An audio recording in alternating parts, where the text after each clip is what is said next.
เอาละครับทุกคนมาพบกันเหมือนเดิมนะครับผมนี่ครับผมวันนี้มาอยู่เจ้าตัวนี้ครับผมเป็นตัวใหม่ของทาง Marvel นะครับ KG 915นะครับผมนี่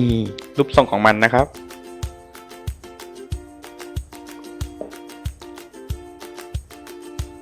นี่โอเคมาดูที่หน้าตากล่องก่อนนะครับผม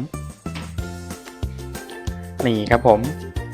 ตัวกล่องมันประมาณนี้ครับผมแล้วก็จะมีบอกว่าเป็น20 Coding กดได้ทุกปุ่มพร้อมกันแล้วก็มาโคได้มีมีเดียฟังก์ชันนะครับผมกดฟังก์ชันได้หลายปุ่มโอเคเป็นตัวนี้เป็นตัว Mechanical Keyboard ที่เป็น Blue Switch นะครับผมแบ็คไลท์นี่เป็น RGB ทั้งตัวเลยสเปคของมันคร่าวๆนะครับผมประมาณนี้มีบอกว่าเป็นมีฟังก์ชันไฟกดทั้งหมดประมาณ14โหมดนะครับผมนี่กดได้50ล้านครั้งอะไรอย่างนี้ก็ว่ากันไปนะครับผมเป็น Blue Switch เป็น Stainless Keyนี่ครับผมประมาณนี้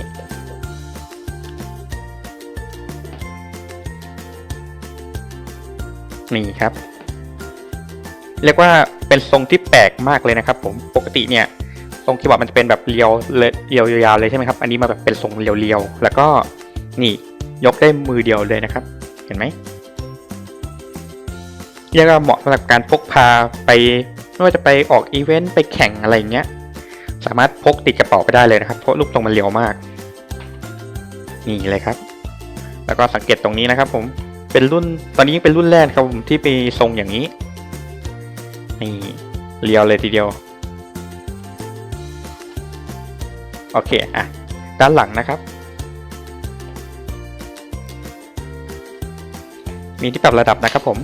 แล้วก็มียางกันรอยนะครับประมาณนี้ครับผมโอเคเดี๋ยวขอปิดไฟแป๊บนึงนี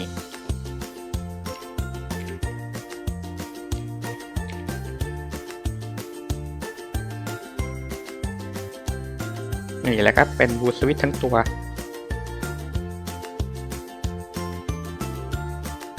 ทุกปุ่มเลยนะครับแล้วก็โอเคเดี๋ยวจะมาไล่ดูแต่ละฟังก์ชันเลยนะครับเริ่มแรกเลยเนี่ยมันจะมีฟังก์ชันที่เรียกว่าบันทึกโหมดนะครับผมนี่เป็นอย่างนี้1 2 3 4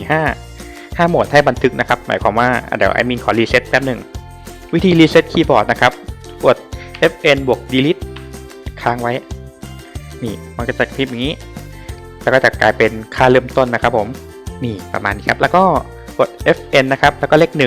2 3 4 5เลคคอร์ดได้5โหมด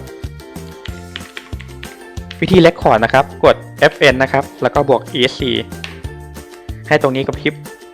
เห็นว่ามันกระพริบอยู่2ฝั่งนี่ครับผมเมื่อกระพริบแล้วนะครับเราสามารถกดปุ่มไหนก็ได้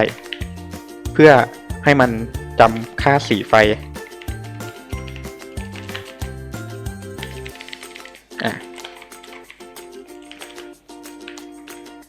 แล้วก็เวลาเปลี่ยนสีก็กดย้ำอีกทีหนึ่งนะครับ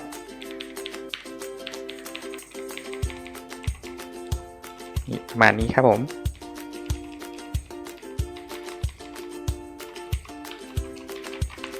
โอเคเมื่อเราบันทึกได้แล้วนะครับเดี๋ยวเอาพวกนี้ออกไปก่อนนี่สมมติเอาแค่ไฟแค่ตรงนี้แล้วเราก็กด Fn นะครับบวก EC ทีหนึ่งให้ไฟกระพริบหายไปทีนี้เวลาเรากดโหมดอื่นแล้วพอกลับไปโหมดแรกที่เราบันทึกไว้ก็จะกลับเป็นเหมือนเดิมหมายความว่าเราสามารถเรคคอร์ดได้5โหมดนั่นเอง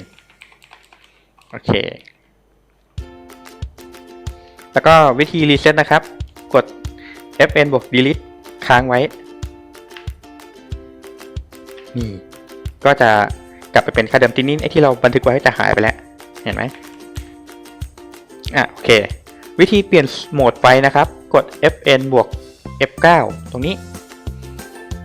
เรียกว่ามาแปลกทีเดียวนะครับปกติปุ่มตัวอื่นเนี่ยจะเป็น Fn บวก ESC ใช่ไหมแต่ตัวนี้จะเป็น Fn บวก F9 ในการเปลี่ยนโหมดไฟนั่นเอง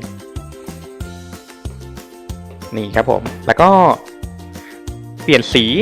กด Fn ค้างไว้นะครับแล้วก็กดลง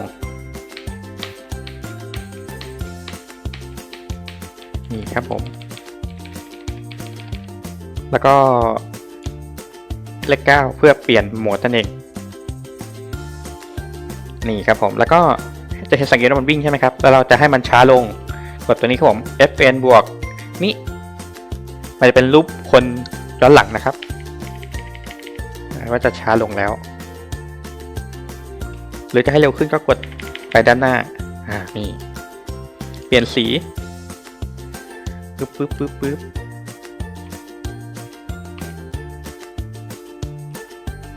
นี่ครับผมแล้วก็ลดไฟกับเพิ่มแสงไฟของคีย์บอร์ดโดยการกดนี่ครับผมเพจอัพกับเพจดาวจะเป็นเลขบวกกับเลขลบตรงนี้นี่โอเคไล่ดูแต่ละโหมดไปเลยนะครับอันนี้ค่อยๆเปลี่ยนสีไปแล้วก็ปั๊บ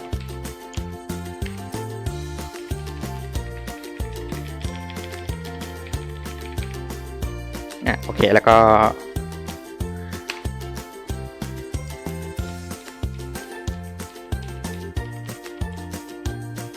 ไล่ไปแต่ละโหมดเลยนะครับอันนี้จะเป็นกดแล้วมีไฟขึ้นไล่ไปปึ๊บ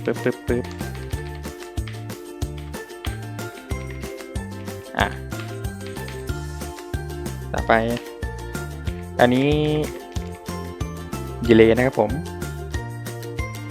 ปึ๊บอย่างที่บอกว่าเปลี่ยนสีตรงนี้โอเคแล้วก็อันนี้คือไฟวิ่งเหมือนเดิมโอเคแล้วก็อย่างช้าลงหน่อยนี่เร็วขึ้นปึ๊บไอ้ตรงซ้ายกับขวาเนี่ยเอาไว้ปรับบางโหมดนะครับที่แบบว่าไฟวิ่งเป็นเดี๋ยวให้ไล่ให้ดู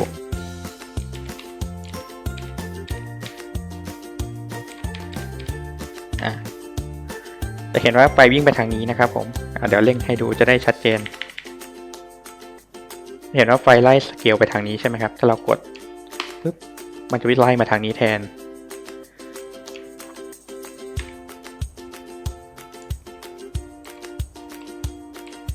นี่เห็นไหมครับสังเกตไฟว่ามันจะตรงซ้ายกับขวาเนี่ยเป็นการบอกกำหนดให้ไฟเนี่ยวิ่งไปทางซ้ายหรือขวานั่นเองโอเค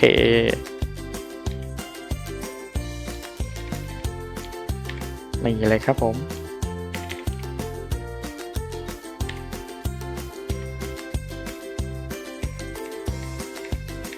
โอเค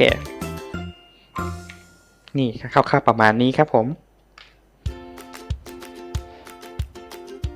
ก็ขึ้นกับลงในการเปลี่ยนสีไฟนะครับแล้วก็ FN บวก delete ในการรีเซ็ตเพจอัพกับเพจดาวในการเพิ่มไฟลดไฟ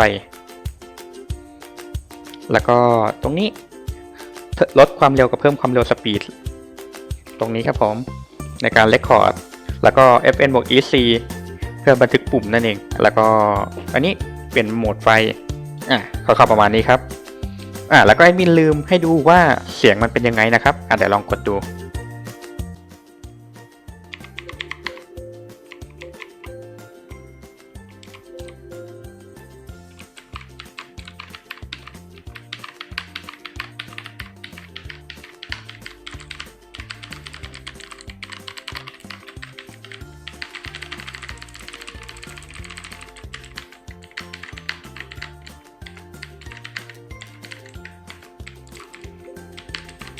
นี่เสียงประมาณนี้ครับผมถ้าไม่ได้ยินแอดมินต้องขออภัยด้วยนะครับผมอาจจะบันทึกเสียงได้ไม่ดีพอ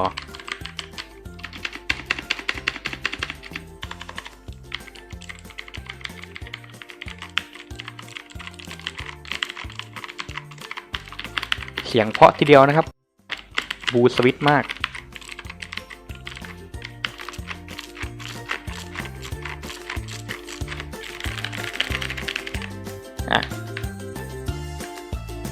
โอเคต่อมาเดี๋ยวมินพาไปดูในหน้าตาโปรแกรมนะครับผมว่ามันทำอะไรได้บ้าง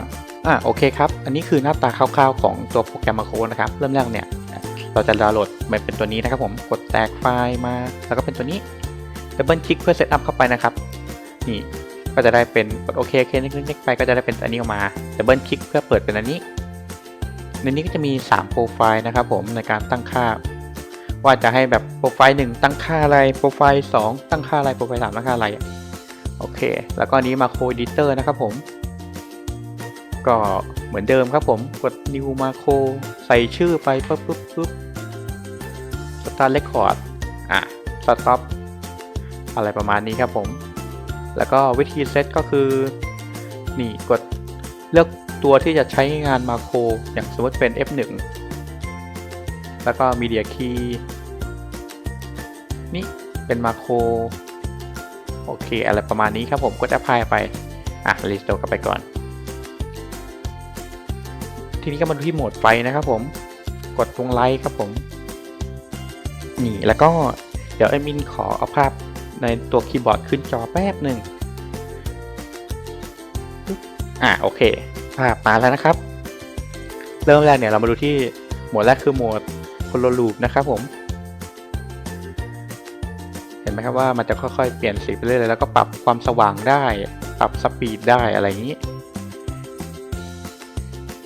แล้วก็โหมดนี่ครับผมรีสปายอันนี้เราก็เลือกสีได้คือถ้าเราจะเลือกสีแล้วกดติ๊ก colorful ออกแล้วก็เลือก select สีเอา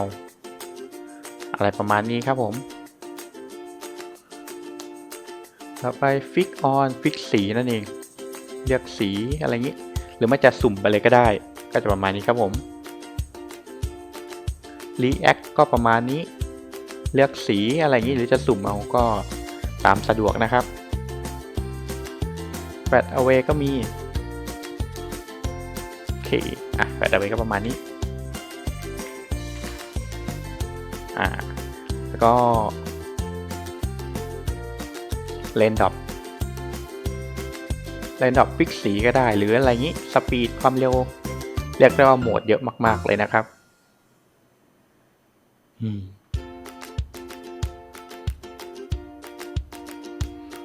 อันนี้คือสีลุ้งเลยนะครับแล้วก็ปรับสปีดเอานิดนึงได้ประมาณนี้แล้วก็ในเรื่องแอดมินขอข้างๆไปนะครับผมพวกโหมดพวกนี้นี่ปึ๊บอะไรอย่างนี้นะครับผมโอเคมาที่เกมโหมดนะครับเราก็จะมาเลือกปรับว่าจะให้มีไฟสีอะไรในนี้ได้เหมือนกันแล้วเราก็ติ๊กสีก่อนเป็นสีน้ำเงินแล้วกันเป็นสีแดงดีกว่าสีแดงเหมาะกับคีย์บอร์ดตัวนี้มากเพราะตรงตัวพื้นฐานแล้วก็เป็นสีแดงเหมือนกัน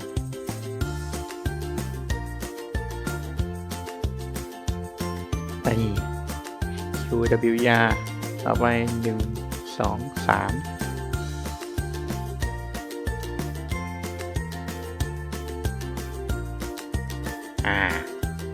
เรียบร้อยนะครับผมเป็นบาร์ด้วยโอเค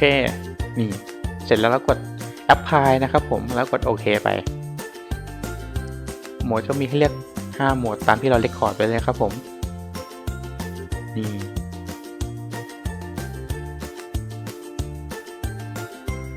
โอเคคร่าวๆประมาณนี้ครับผม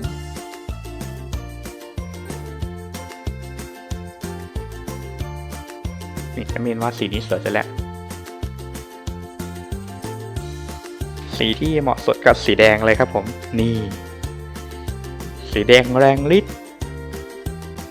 นี่เลยครับรูปทรงก็ถือว่าสวยงามทีเดียวเพียวมากเลยนี่บางมาก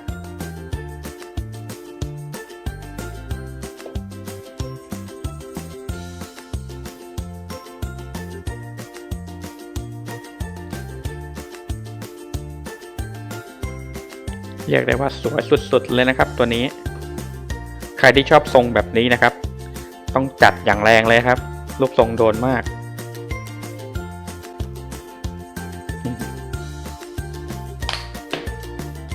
โอเคทั้งนั้นเนี่ยคร่าวๆประมาณนี้ผมสำหรับตัว KG 915นะครับผม คร่าวๆประมาณนี้ครับผมแล้วก็ถ้าใครที่ยังดูอยู่ถึงตอนนี้นะครับผมแอดมินรบกวนกดไลค์กดแชร์ให้แอดมินนิดนึงจะได้เป็นกำลังใจในการทำคลิปต่อไปนะครับผมถ้างั้นเนี่ยแอดมินขอตัวลาเพียงเท่านี้ครับผมแล้วพบกันใหม่คลิปหน้าครับสวัสดีครับ